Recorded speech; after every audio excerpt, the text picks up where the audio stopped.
یہ اولیاء کرام بیچارے کیا بیچتے ہیں، ان کی حیثیت کیا ہے رب کے کارخانے قدرت میں، ایک ذرے کی سی بھی حیثیت نہیں ہے. تو یہ اہل اللہ کسی کو فائدہ کیا دیں گے اور کسی کو نقصان کیا دیں گے، ان کے ہاتھ میں کچھ نہیں ہے. رب جو کچھ فرماتا ہے وہ کبھی غلط ثابت نہیں ہوا. تو ایک فیصلہ رب تعالیٰ نے قرآن میں کر دیا ہے، اس کو ہمیشہ یاد رکھیے گا، بہت فائدے میں رہیں گے، کہ کوئی کسی کو نقصان نہیں پہنچا سکتا اگر میں نہ چاہوں، اور کوئی کسی کو فائدہ نہیں دے سکتا جب میں فائدہ نہ دینا چاہوں. یہ رب کا فرمان ہے. اگر ولی اللہ کے ذریعے سے کسی کو فائدہ پہنچا ہے تو اس پر ایمان ہمیں رکھنا چاہیے کہ یہ وہ فائدہ ہے جو رب ہمیں دینا چاہ رہا تھا، اس نے صرف اسے ذریعہ بنایا ہے.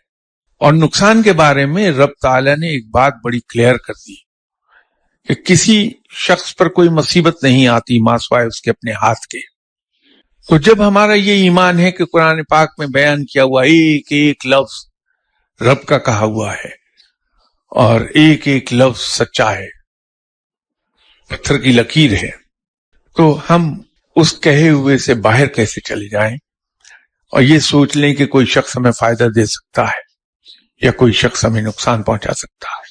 وہ ولی اللہ تو بیچارہ بہت ہی مجبور ہے، اتنا مجبور کہ ہم سوچ بھی نہیں سکتے. اس پر تو گرفت ایک سیکنڈ میں آتی ہے. تو یہ اس خیال سے نکلیے کہ کوئی ولی اللہ کسی کو کچھ فائدہ دے سکتا ہے یا نقصان دے سکتا ہے. ہاں، اس کی ذات سے جو فائدہ پہنچتا ہے انسان کو وہ رہنمائی ہے کہ رب تعالیٰ نے اسے جو کچھ علم عطا فرمایا ہے اور وہ جس طرح سے رب کے فرمائے ہوئے معاملات احکامات پر چلتا ہے، وہ اصل میں ہمارے پاس ایک لیونگ رول ماڈل ہے، ایک زندہ مثال ہے کہ ہم اس کی پیروی کر لیں اور ہم اس راستے پر چلے جائیں جس راستے پر ہمیں جانا چاہیے یا جو سچا راستہ ہے. یہ فائدہ اس کی ذات سے ضرور آپ کو پہنچتا ہے، لیکن بعض اوقات اگر رب نہیں چاہتا تو وہ بھی فائدہ نہیں ملتا کہ ہمارے دل میں اس آدمی کے بارے میں بہت سے وسوسے اور بہت سے برے خیالات پیدا ہو جاتے ہیں.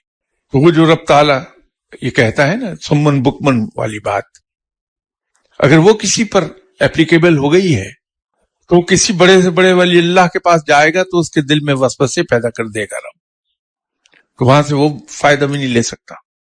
تو پھر وہی بات آ گئی کہ رب کا اختیار ہے.